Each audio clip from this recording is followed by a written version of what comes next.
Welcome to Smart Updates, your trusted source for breaking headlines, global insights, and sharp analysis from around the world. If you are new here, do not forget to hit that subscribe button so that you never miss an update.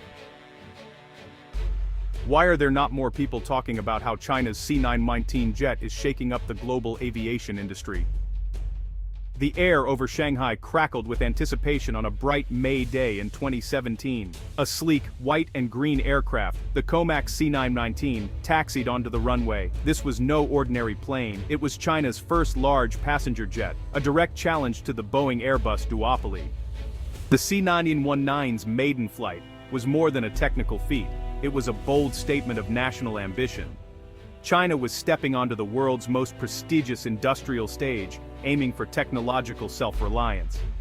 The flight lasted just 79 minutes, but its impact was global. For China, building a jetliner meant rewriting the rules of global commerce and influence.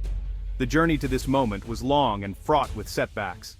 The project began in 2008, as China sought to reduce its dependence on foreign aircraft for its booming domestic market. Leaders saw this as a matter of national security and strategic autonomy. Billions were poured into Comac with a clear goal: break the Western grip on aviation technology. But building a plane is only part of the challenge. Creating an entire aviation ecosystem is another.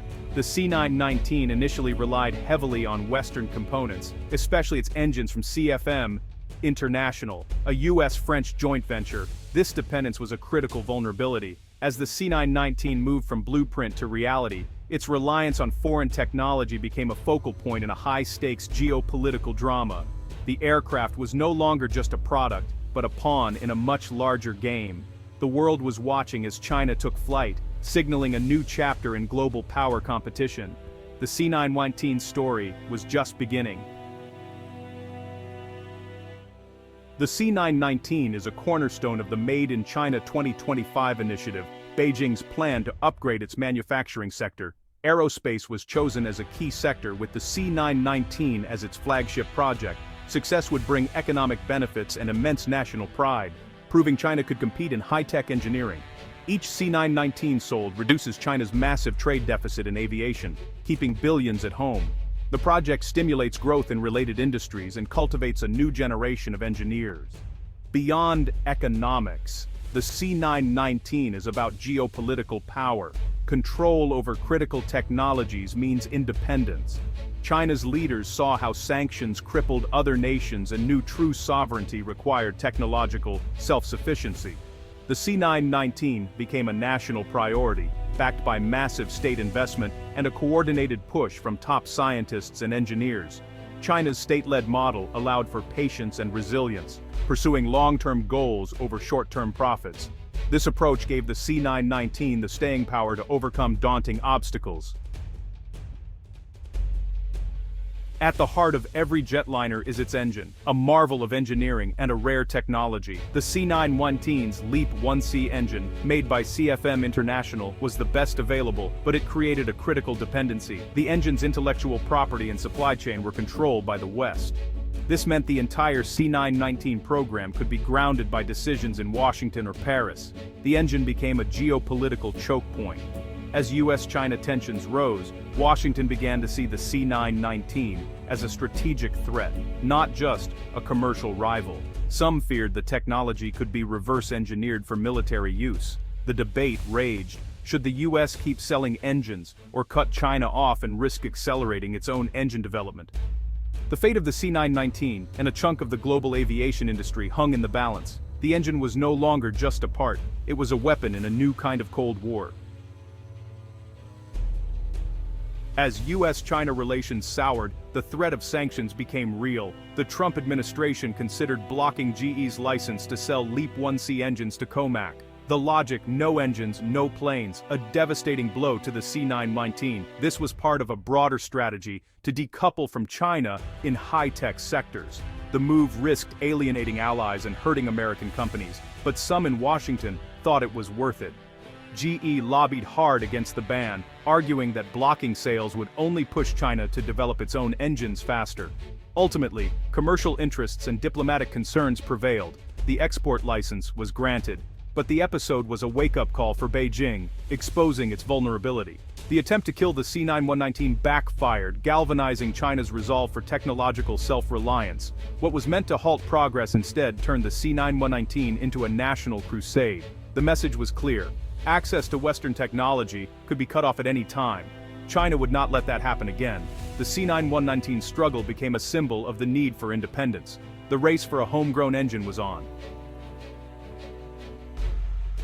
China responded to the threat of a technology blockade by doubling down on innovation. The government launched a nationwide push to master core aviation technologies, especially jet engines. State-owned AECC was tasked with building a domestic engine for the C919.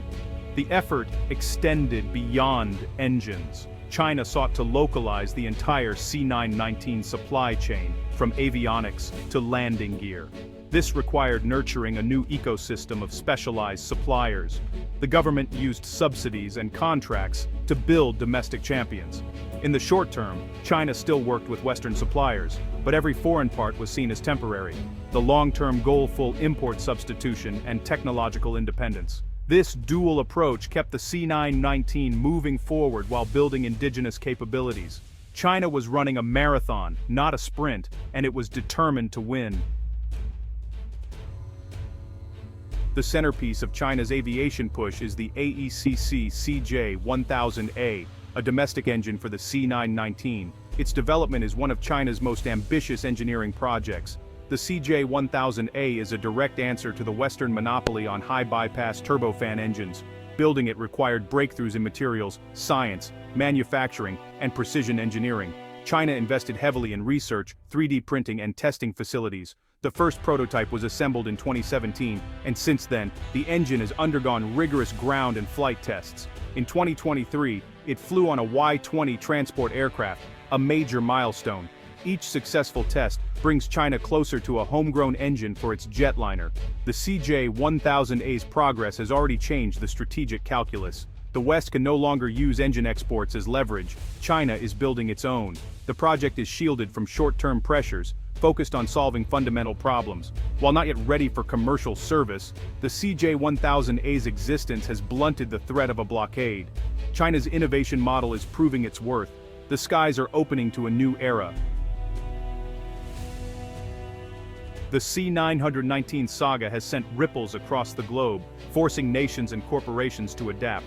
Europe, with companies like Safran and Liebherr, has a stake in the C919's success and resists U.S. overreach.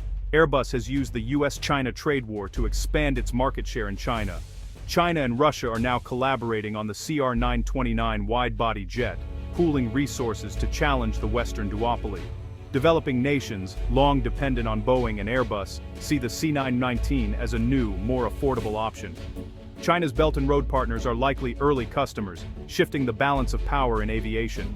The emergence of the C919 is redrawing the industry map. New alliances are forming, and the old order is fracturing. The global aviation landscape is changing fast. The C919's impact goes far beyond China. For decades, Boeing and Airbus enjoyed a comfortable duopoly. Now, a serious third competitor threatens to upend the status quo. Even if the C919 only dominates China's domestic market, it's a massive loss for the incumbents. Increased competition will drive down prices and force innovation. The industry's unified standards are fragmenting as China develops its own certification processes. Competing regulatory blocks may emerge, complicating global sales and supply chains. Companies are rethinking their reliance on single-country suppliers, seeking more resilient, regionalized production. The era of hyperglobalization is ending. Replaced by a more complex, less efficient but more secure model, the aviation world is being reshaped before our eyes.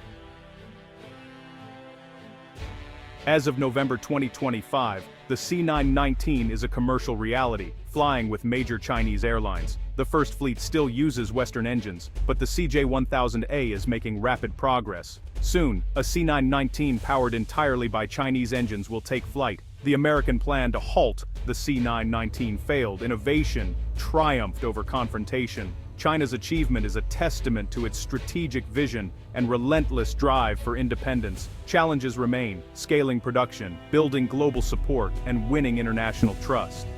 But the hardest steps are behind. The C919 marks the arrival of a new power in the skies. The future will be more competitive, complex, and multipolar. The C919 stands as a symbol of China's capabilities and ambitions. The story is just beginning. China is now a leader, not a follower, in aviation. The Dragon has learned to fly, and the skies will never be the same.